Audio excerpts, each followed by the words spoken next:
What's up, everybody, and welcome back to another video from Pink Tourmaline. And today I'm covering quantum healing with Tina and Karen. And specifically, I'm covering an interview that they did on Sovereign Spirits back in 2024.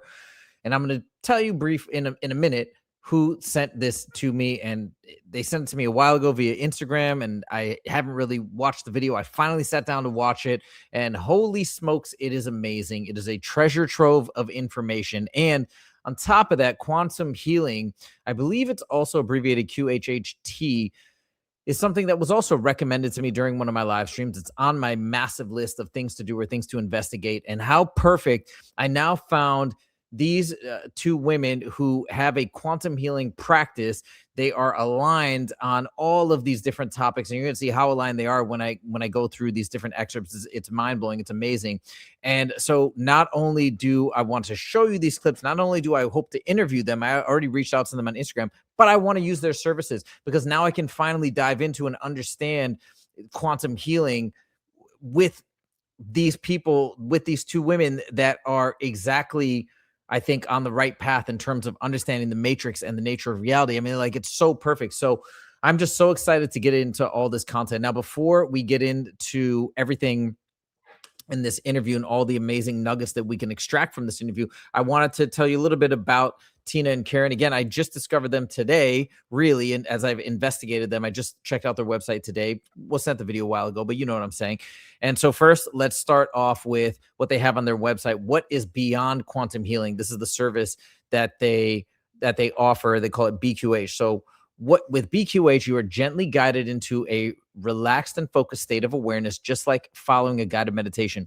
In this state, we will bypass the conscious thinking mind and tap into the wisdom and knowing of your subconscious. When you allow your mind to go quiet, you'll go deeper and be more open than ever before, so you can hear the wisdom of your higher self, something we've talked about on this channel, the part of you that is connected to all that is. They're talking about source, I think. This part of us goes by many names. Some people call it the God mind, the soul, the higher self, the subconscious. Regardless of what we call it, you will be accessing a part of you that holds all knowledge and secrets to this life and any and all lifetimes you may have experienced before. Again, why did I emphasize you? Because we're not connecting to guides or other things that could potentially deceive us. We're connecting to ourselves, and we ourselves, I mean, this is what we've been talking about so much on this channel lately, how much power we probably have that we don't even realize we have. And they echoed those same sentiments in this interview. So here's a little excerpt about Tina, and then I'm going to tell you about Karen. So Tina, in her own words, she said, I've been my own guinea, just to tell you who she is and her background. I've been my own guinea pig in testing this hypothesis. I believe the hypothesis of quantum healing is what she's talking about. I've been diagnosed with anxiety, depression, PTSD, Lyme disease, lupus, fibromyalgia, degenerative disc disease, connective tissue disease, stage 4 endometriosis. My ex had that, and it's terrible. And the list goes on. Just labels. I was in pain on all levels, and after the traditional medical community not only failed to help or give me any sound advice, but maybe worse, with drug after drug after drug, I turned within and started healing myself. The only other place left to go. At every turn, I was pointed back inward. With assistance from higher self, my angels, star family, and guides, I've been able to heal my mind, body, and soul, transcending those labels and gaining an enormous amount of wisdom in the process. Wisdom is only healed pain. Deep. That's deep. It's enduring and transcending insurmountable challenges and taking with you all that you've learned on the journey in order to share with others. Okay, so just a little bit about Tina. Now here's a little excerpt about Karen. I had to do a lot of healing of my own traumas, and fortunate enough had a partner in Tina to mirror my own darkness. I would have never called myself a medium, but perhaps a professional daydreamer. It's a blessing that Tina and I had gone down the path, a very parallel one to say the least, as it has given us 8 years of continuing education in understanding the matrix and how to combat the darkness with our divine source light within. If I can offer any assistance in other people's journeys, my goal is to give them hope. I've combated my own mental illness and thrived through committing to my trauma healing that included removing an army of entities that had attached to me in my teens. I've done so much trauma work on myself, seeing all the hard things that had kept me limited and small, and have courageously created a life that is in alignment to serving others in the name of freedom. With the hundreds of clients that we have had in a short period, I would say 98% have found peace. Wow, that's crazy. 98% have found peace after they have worked with us. It gives us the drive we need to help aid our world back into true organic light. It is our mission and purpose to uncover the hidden and unconventional truth of this matrix and to be a guide to those that are ready to partake in their most authentic journey. We look forward to working with you. Skeptical people, probably not people that watch this channel. Like, what I mean is unreasonably skeptical people would read that statistic. 98% and say, oh yeah, they could have just made that up or whatever. Look, yeah, that stuff happens on this planet and in this world, but you're going to see in this interview, use a little bit of discernment. And yeah, it's hard to believe, but some of us don't want to just put out BS statistics and BS numbers. Some of us actually want to just speak the truth. That's what I feel from these women. And so I actually, when they say that statistic, I have a very strong, effectively a certainty that they're not saying that lightly. You can disagree with that if you want, but that's what I feel. Anyways, point is, regardless of that statistic, let's jump in. Let's give them a fair shot in all these excerpts, because I think you're going to see they have a lot of wisdom and a lot of great information to bring to the table. Now, who brought me this interview and who brought me to know about these two women? It is Mike_3. There's Mike, sorry. Mike3_6_9. That's the Instagram handle. So shout out to Mike. Thank you so much for sending me this video. May have sent it to me a week or two ago, a little while ago. I finally got to watch it. Blown away. Absolutely blown away. Can't wait to get into the material. So without further ado, let's go. Lots of things were covered in this interview. And I hope to do an interview with them as well, because there's a lot of stuff that they talked about that I want to dive deeper on. You're going to see. They did kind of talk about the soul pods, but they talked about it briefly, so I didn't actually include an excerpt, but you can see it in the thumbnail. But I really would like to dive deeper into, did they see this type of base reality that is talked about, or do they think it's just a piece of the matrix, thinking that it's a base reality, but it's just another part of the astral pretending to be a base Earth, like Insights with Tony believes. Anyways, we'll dive into that hopefully when we do talk. But what they did mention was pristine Earth, aka the Earth, something that people call prime Earth. The idea that when you look at this planet, it looks insane. We have animals killing each other. We're killing animals, plants. We're doing all this destruction. It's just a complete chaotic mess. And something deep down inside of all of us, I believe, feels that this is just weird and it's not right and it's in disarray and it's chaotic and it's not how it's supposed to be, maybe not how it was. And that's the idea of pristine Earth. It wasn't always this way, but it was commandeered and corrupted. And they talk about that right here. I recall like everything was really just, all beautiful, like all love, like all the things that people, a lot of humans remember it to be. Because a lot of people are like, I remember that place. I think that's what a lot of humans are holding on to. Like, why is it now what it is now, where I don't resonate with it? Because I have a memory of that, which did exist. With the invasion itself, it felt as if like this dark energy was coming upon it. And it kind of shocked everybody. I think that was the point in which it created like the first trauma where they started to feel for the first time fear, dread, like all of the darker and lower emotions that they had no idea what were at the time, because there was no reason to have it, because it was paradise.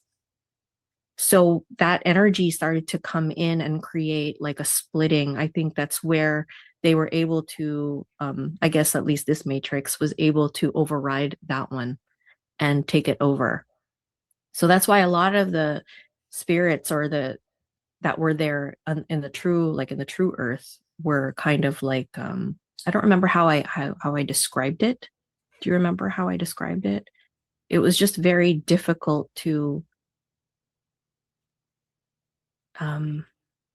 they didn't understand the darkness. They didn't know what darkness was. So they were just completely overwhelmed by it.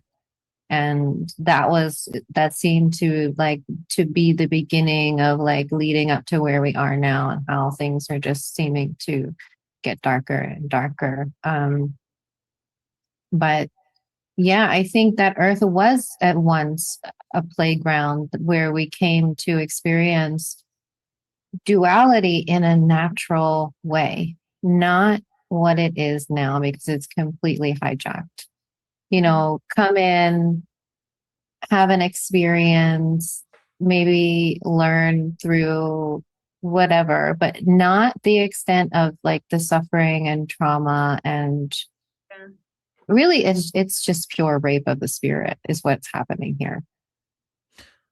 Very interesting. We've talked about this. It's probably why, on some level, this idea of life being a school and learning lessons resonates with us in some way. At least most of us, myself, Isabella Green, we both talked about it. We both thought that life was a school. Made sense. This whole thing that's shown to us from NDEs made sense at one point because that's probably how it used to be. It's just been commandeered and corrupted, and then obviously manipulated in the way with the memory wipe where you're not really actually learning anything. You're not retaining anything. So you do it and it's repeat. So that idea is there in us somewhere, and it's resonating because for me, when I first heard that, I'm like, oh yes, this finally can make sense of all the insanity of all the crazy things that are going on this planet. Then obviously you dig deeper and it starts to fall apart. But I think that's why we originally have this incredible resonance with that idea, because from pristine earth or prior to the commandeering and the corruption, that was indeed the case. Okay, next.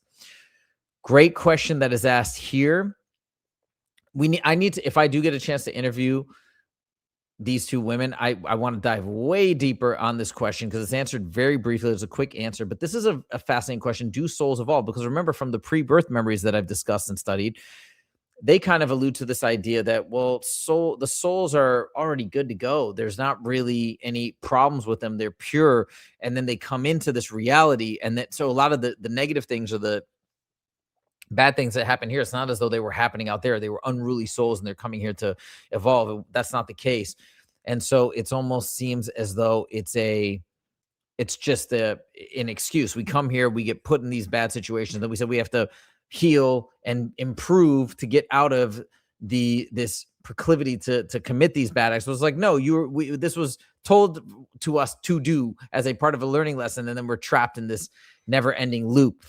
And so anyways, this addresses that exact question or that exact idea. Did we even need to change or evolve in the first place, or were we kind of already perfect? They kind of say yes, they kind of say no. Like I said, we need to go deeper with it. But anyways, I've talked enough. Let's hear what they have to say. Is it your understanding that our spirits actually do evolve? Or are we perfect, pure, fully evolved spirits when we're spark, pure form? I think that the soul evolves, but the spirit is in its purest state of awareness. Right. So soul is in the purest state of awareness already. Spirit evolves.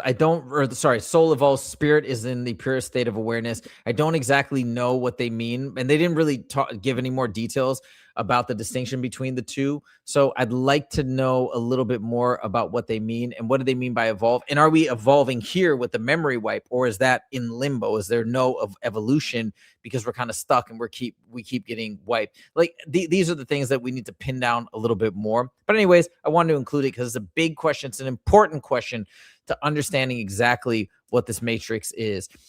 Next, this is fascinating. How many levels in the matrix? Because it also corresponds with something that Darius Wright talked about in our interview and many interviews in terms of what he believes are the number of dimensions or levels or whatever in all of reality.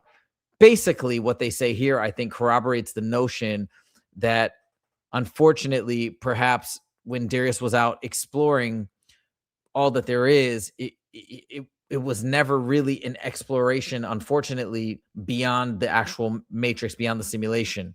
So it was all within the framework, but it was presented as something different, which is causing some of the confusion. Anyways, check this out.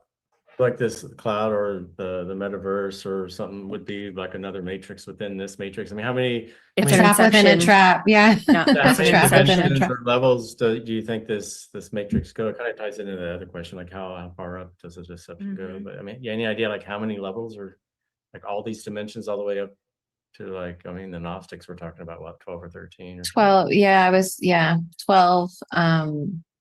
People have this misconception that just because it's a higher dimension or higher realm, that there's no deception there and it's all perfect in love and light. which is not true. The deception goes all the way up to the 12th dimension, from what we've seen. And because it's all part of the system, the only way really to escape that deception is to get out of the system. Yeah.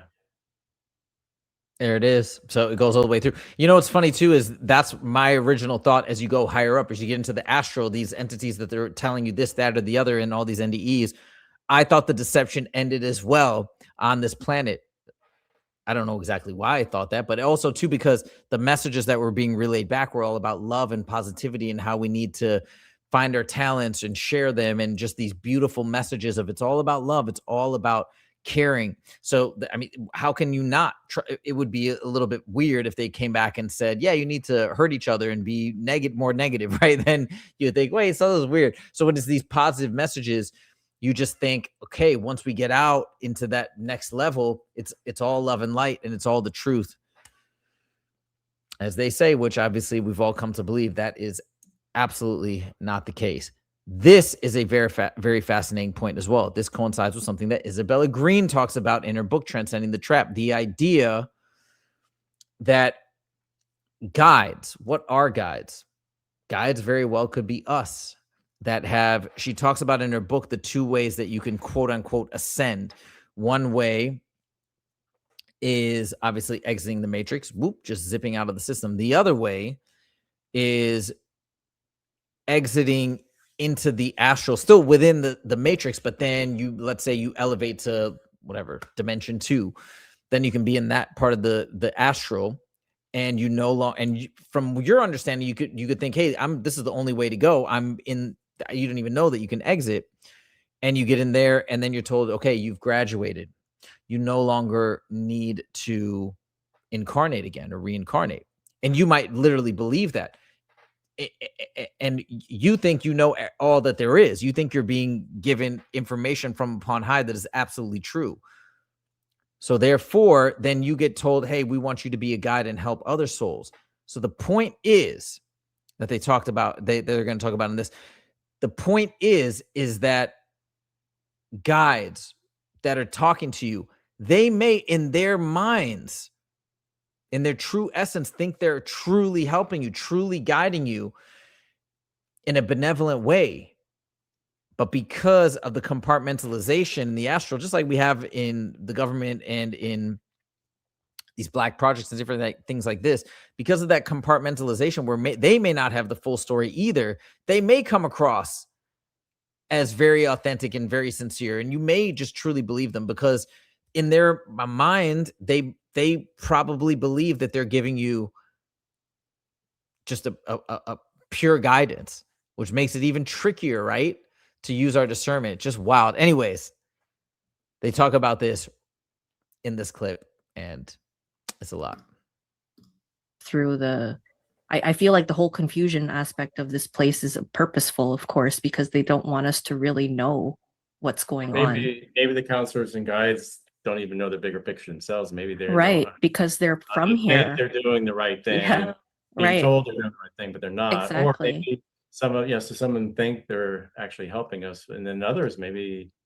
I believe that as well. That they're part of this construct too. Like they themselves are trapped here as well. And maybe they don't even know they're trapped, just as we did at one point, right? So yeah, I do feel that there might be, of course, the intelligences as you go up, of course, are going to maybe know more than the ones at the bottom feeders, like down here, like in the astral or where we are. But I do generally feel like, yes, there are good souls here, spirits or whatever it is that aren't awake yet, that don't know that they're even in an entrapment system, that they are like, there are different heavens here as far as we've seen that you can go to and rest and reprieve. And it's interesting because there's so many contrasts of what can happen after death. Like, will I go to heaven or am I going to be thrown on the conveyor belt? Like both can happen. We've seen it in our sessions. So I think that's also another thing. It's just like, again, confusing. It's more about confusion. They create that confusion. So you're never too sure about where you're going to end up. If it's a roulette, if it's purposeful, if it's just they have their own agenda out there and we just did not get the memo how they work. It's funny because when you think about all this stuff, like I said, it sounds very similar to how I think the inner workings of just how things work on this planet.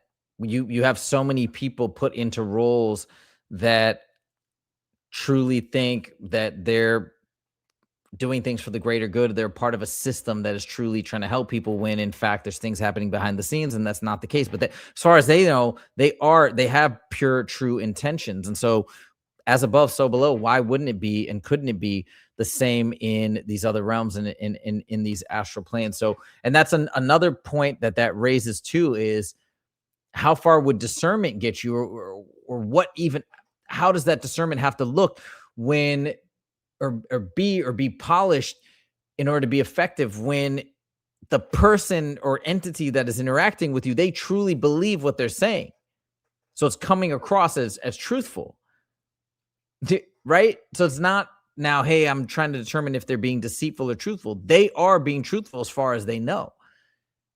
And then is there a level of discernment that can actually figure that out? Maybe there is, but just food, very, very food for thought. And it's logical. It makes a lot of sense. So again, credit to these women for pointing this out.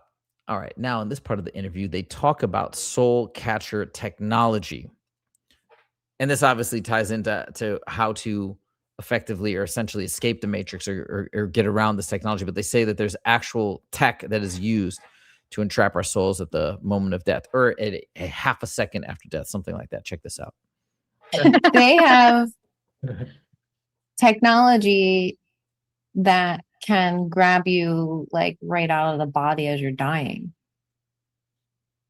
And soul catcher type thing. Well, so can't we put up protections on a regular basis? And I think, yeah. And to be aware of that possibility upon leaving the body. And this is especially used on those that are extremely targeted by the system.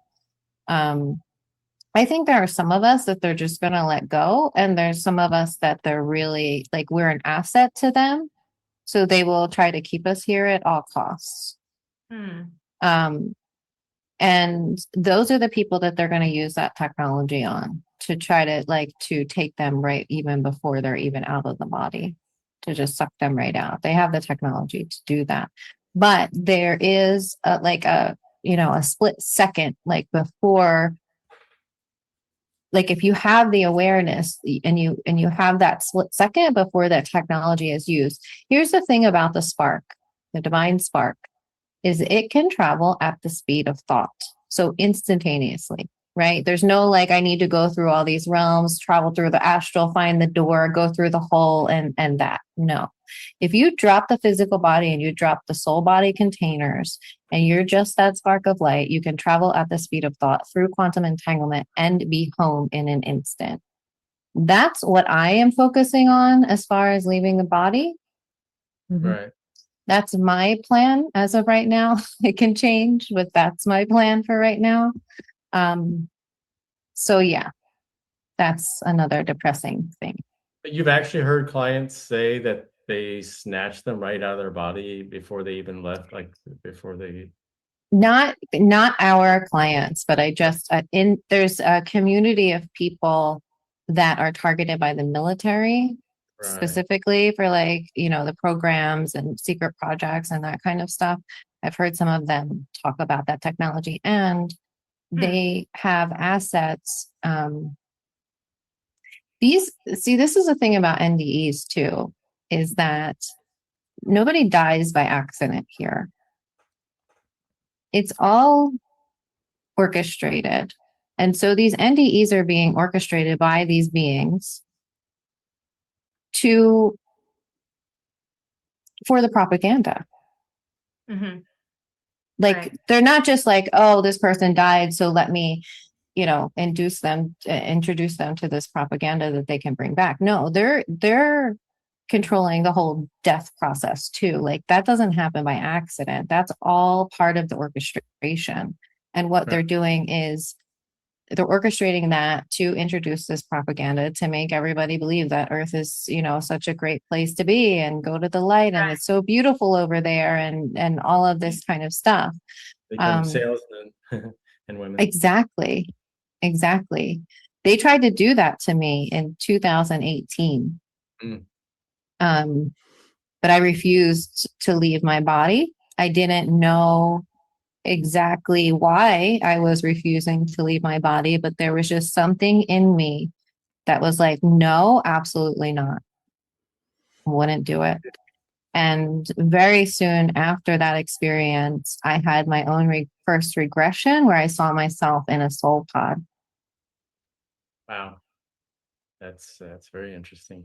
Because I think the path that they wanted me on was part of the propaganda machine, right? Going into this work, Right. into the new age path. I think that point in time was going to be either that was like a timeline stamp, right? Like as you're going into this work, you're going to have this beautiful leave your body experience, you know, whatever they had planned.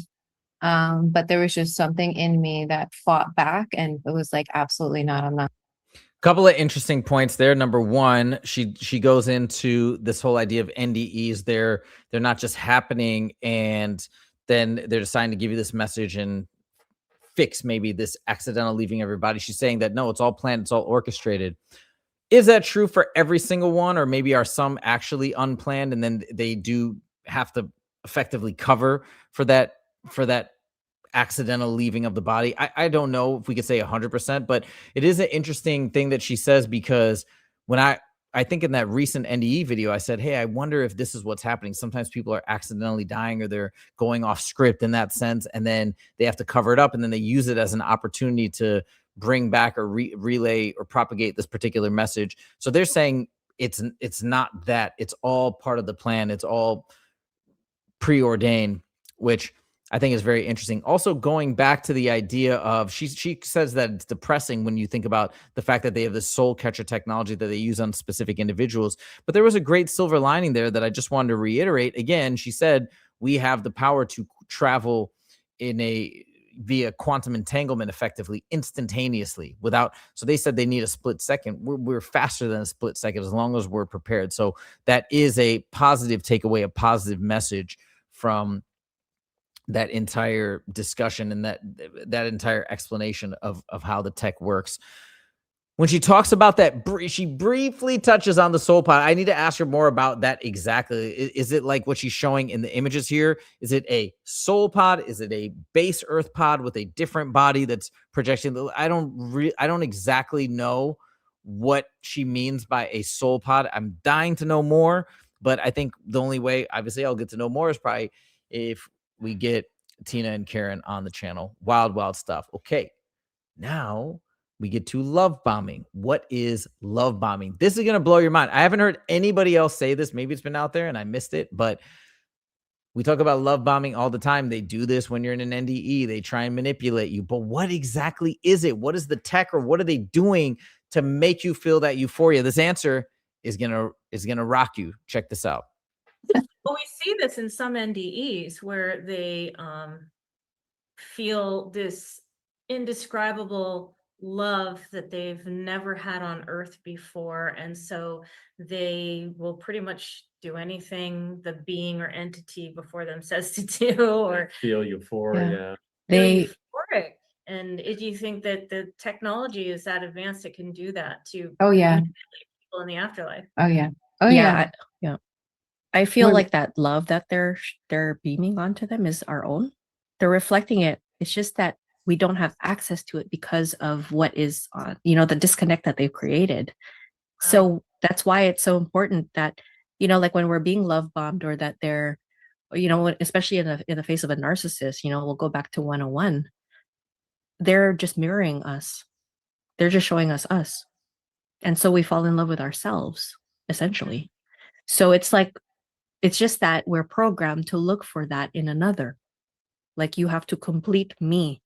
It's like I'm not looking at myself as complete already. So it does feel, yes, they could definitely have the technology to access our inner love, the true love that we are, and engulf us with it and think that this is something else when it's not. It's really us.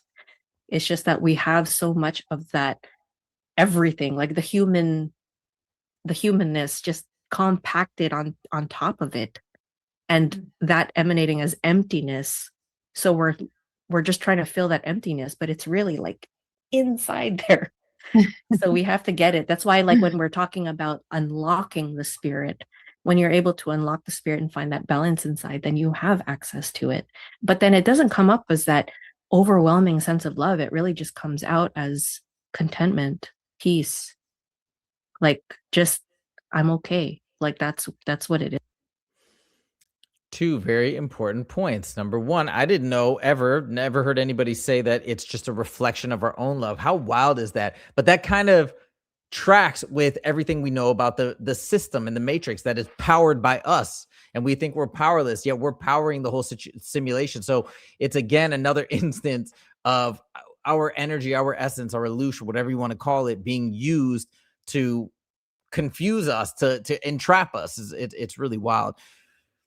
And then the other thing that's important to point out here as well is, what does it come back to? Once again, it comes back to self-love, which pink tourmaline is emblematic of. And I just find it so funny that this crystal that I wear around my neck symbolizes something that seems to be at the heart of everything we're talking about on this channel. And this channel is different than what I originally envisioned it. I just find it, I don't know. It's pretty interesting. But yeah, self-love.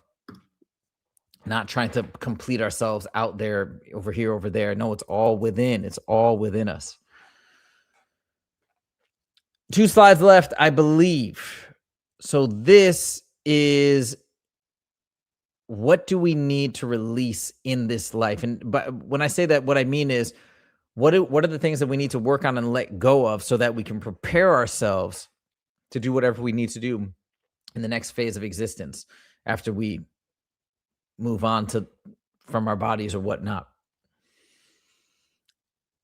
And this, what they tell us here, actually ties into a lot of what Howdy McCoskey talks about in his book, about recapitulation, about letting go of the guilt, of the trauma, of all these different things that hold us down. Also, the Tibetan Book of the Dead talks about releasing attachments to different things on this planet. They talk about all of this stuff. And they say that this work is key, is essential to lightening our load and eventually giving us full access to the sovereignty that we deserve. Check this out. Absolutely. I feel like with our work, I mean, we focus so much on trauma healing, somatic healing, like releasing whatever your body's holding on to, because the body is a really big part of, why we're here, why we're so dense. So really important in order to release and, make amends with all parts of self, to integrate all parts of self so that we can be one whole, part. And so, as we're more integrated, that gives us more power.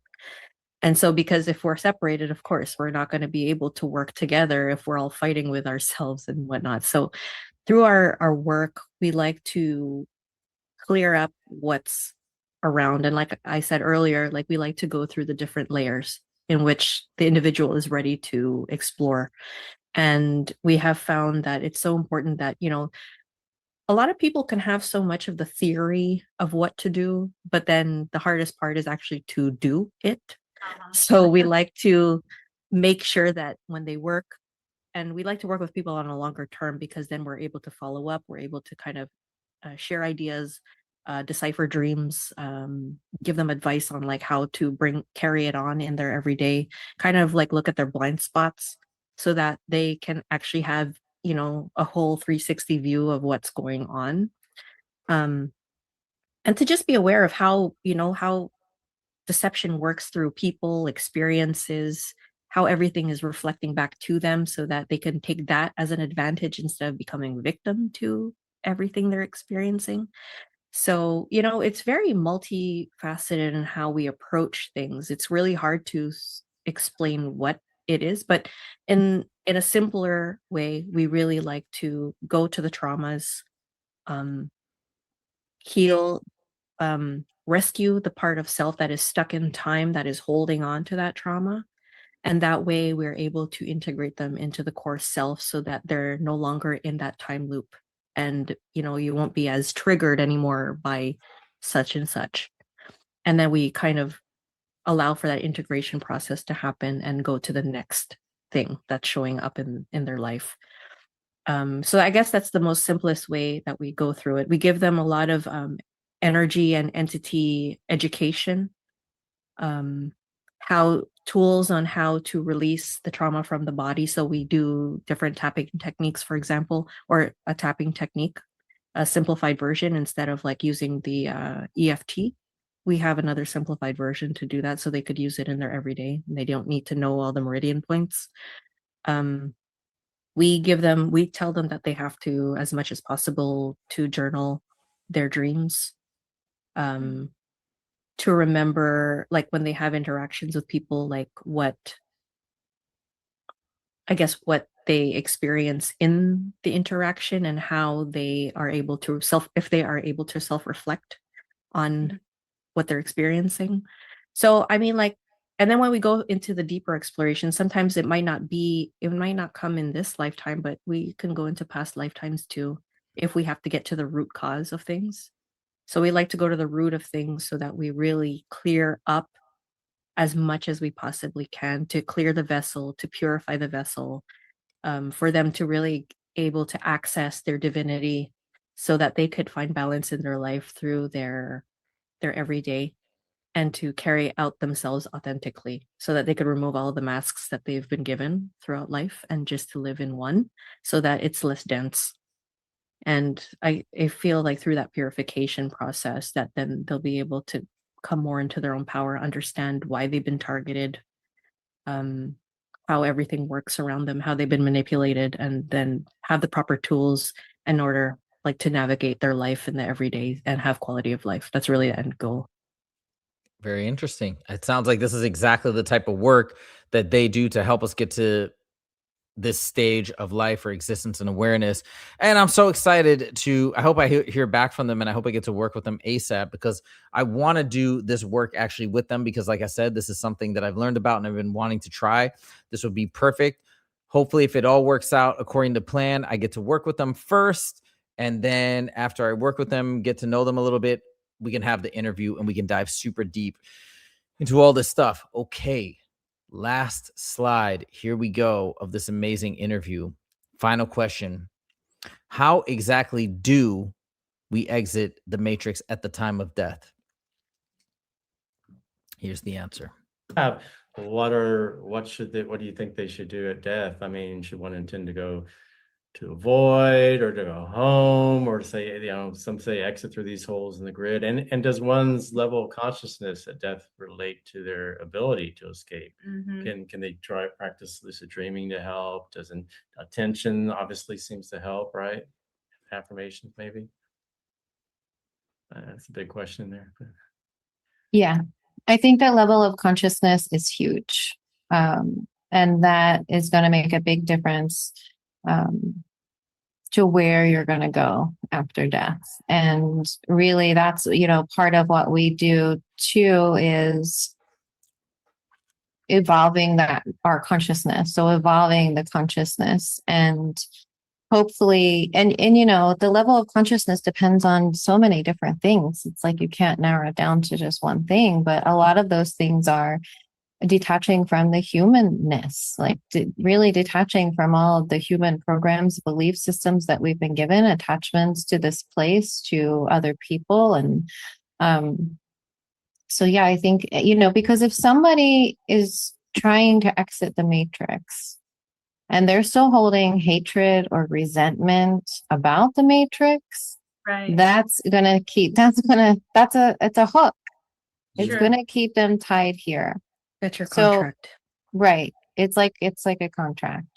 So you have to get to that place where you're like, not necessarily that, oh, this is all an illusion, but to a place of neutrality and forgiveness, Right. really forgiving yourself for all the Right. bad things you did throughout your life, so that none of that can be used against you at any point. And it also releases that energy. It releases that weight from your soul that you're carrying. So you want to release as much of that while you're here that that you can, so that you're not carrying that density, because it's energy, it's density that you're going to be carrying in the soul body. And so when you shed that soul body, you don't want it to be super dense with hatred and anger and resentment and guilt and shame and all of those heavy things that's going to weigh you down. You're not going to be able to shed that soul if you're carrying all that in the soul. It's not just a human body thing. The soul carries those emotions too.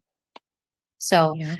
part of the process is letting go of those things, and so that you can shed that soul body, and then hopefully get for me, I can only speak for me. I don't like to tell people what to do after death. But like I said earlier, like for me, my goal is to shed this body, shed the soul body, connect with that spark, and through intention, through focusing on home, I'm going to then be there in an instant. There it is, level of consciousness.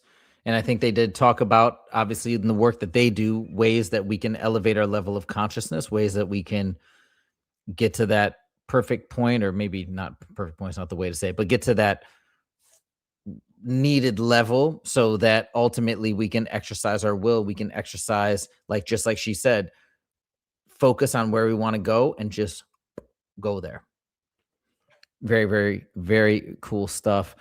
And that's it. That's all we got in this entire interview. By the way, shout out to Sovereign Spirits, Wayne Bush, legend, for doing this interview. And now hopefully I'll get to do an interview as well with them. Fingers crossed. Let's see. Reached out on Instagram. Let's see if they get back to me. Let's see if I can work with them. I want to do all of this stuff. I think this would be, like I said, very, very awesome. And one way or the other, I'm gonna do this work. I know it's been told to me a long time ago. I need to look into this. I need to do it myself. I'm gonna do it. But how perfect is it that I stumbled across this interview? I feel like we're totally in alignment on pretty much everything. I don't see anything where we're not in alignment. And they also perform these services and do this work, and they do it over Zoom, because I don't know where they're located. I actually didn't check on the website.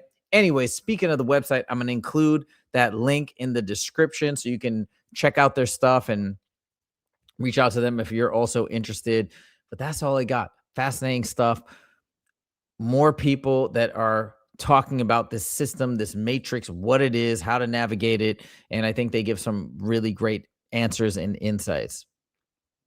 So we shall see where this takes us. We shall see if we get to have our own conversation and dive even deeper and get even more answers. I really hope so. Let me know your thoughts in the comments. Thank you guys so much for joining, and we'll see you in the next video. Take it easy.